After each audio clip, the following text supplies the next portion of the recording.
राम राम किसान भाइयों। मैं नितिन फिर से हाजिर हूँ आपके अपने चैनल नितिन देओल में। किसान भाइयों, आज हम बात करेंगे गेहूं की फसल के अंदर जिस समय पर बालियां बन जाती हैं या लगभग लगभग 50 से लेकर 60% बालियां बन चुकी होती हैं। उस समय पर तीन काम आपको बहुत जरूरी करने हैं और कुछ ऐसी गलतियां हैं जिन गलतियों को आपको बिल्कुल भी नहीं दोहराना है। यदि आपने इनमें से कोई भी गलती की तो किसान भाइयों, आपकी जो पैदावार है, आपका जो उत्पादन है, वो काफ़ी कम हो जाएगा। तो जो सावधानियाँ मैं आपको यहाँ पर बताने वाला हूँ और जो कमियाँ मैं आपको बताने वाला हूँ कि ये कमियाँ आपको नहीं करनी है, उन पर आपको थोड़ा-सा ध्यान देना है। वीडियो मुश्किल से 4 मिनट की होगी, लेकिन जानकारी आपको बहुत ही सुलझी हुई दी जाएगी। जो मेरा एक्सपीरियंस है, ये एक्सपीरियंस मैं आपके साथ शेयर करने वाला हूँ। यदि आप इस वीडियो को पूरा देख कर के जो कार्य मैं आपको बताता हूँ, ये कार्य कर लेते हैं, तो बालियाँ काफ़ी लंबी, मोटी, दाना मोटा और बहुत ही अच्छी पैदावार गेहूँ की फसल आपको निकाल कर के देगी। तो चलिए शुरू करते हैं। सबसे पहली जो काम हमें करना है, सबसे पहला काम हमें करना है, अपने खेत के अंदर प्रॉपर मात्रा में नमी बना कर के रखनी है। ध्यान दें, यदि लास्ट समय पर आपने गेहूँ के अंदर नमी बना कर के नहीं रखी, अच्छी मात्रा में गील खेत के अंदर नहीं रही, तो आपका जो दाना है, वो अच्छी तरीके से फुलाव नहीं ले पाएगा, बालियाँ अच्छी तरीके से नहीं बन पाएँगी और जो दाना होगा, वो आपका काफ़ी हल्का रह जाएगा और सिकुड़ जाएगा।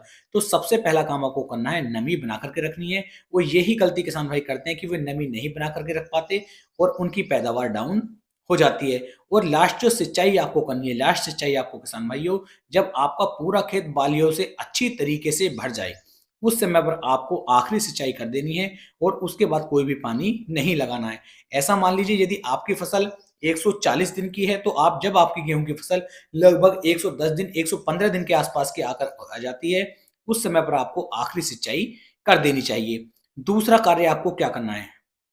दूसरा कार्य करना है किसान भाइयों, जब गेहूं के अंदर बालियां बन रही होती हैं, उस समय पर एनपीके 0050 और बोरोन, इन दोनों का स्प्रे आपको मिला करके करना है, जिससे बालियों के अंदर अच्छी तरीके से दूध का भराव हो सके, दाना अच्छी तरीके से फुलाव ले सके और आपकी जो बालियां हैं, ये अच्छी तरीके से भर सके, क्योंकि दाने का भराव जितना अच्छी तरीके से होगा, हमारी पैदावार उतनी ही शानदार तरीके से किसान भाइयों देखने को हमें मिलती है। तो दूसरा कार्य आपको एनपीके 0050 और बोरोन, इन दोनों का स्प्रे आपको अवश्य ही करना है। अब तीसरा कार्य हमें क्या करना है या तीसरी गलती हमें कौन सी नहीं दोहरानी है?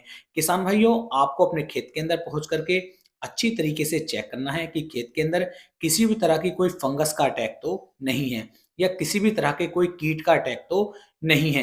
यदि फंगस का अटैक या फिर कीटों का अटैक हमारे खेत के अंदर होगा, तो किसान भाई हम कितनी भी ताकत लगा लें, कितनी भी लागत लगा लें, कितने स्प्रे कर लें या कितने भी खाद डाल दें, हमारी पैदावार अच्छी फिर नहीं निकल पाएगी। तो सबसे ज़्यादा आपको फोकस रखना है कि गेहूँ का खेत हमारा बिल्कुल स्वस्थ होना चाहिए, उसके अंदर किसी भी तरह के रोग का या कीट का अटैक नहीं होना चाहिए। यदि फंगस का अटैक है, तो किसी भी एक अच्छे फंगिसाइड का आपको उपयोग करना चाहिए या फिर किसान भाई, यदि किसी कीटनाशक कीट का उपयोग मतलब कीट आपके खेत के अंदर लगा हुआ है, तो आपको वहाँ पर एक अच्छे कीटनाशक का उपयोग करना चाहिए। इन तीनों कार्यों को आप कर लेते हैं और इन तीनों कार्यों को जो करने का तरीका मैंने आपको बताया, इसी तरीके से आप करते हैं, तो आपकी जो गेहूँ की फसल होगी, आपको बहुत ही शानदार तरीके से अच्छी पैदावार निकाल करके दे पाएगी।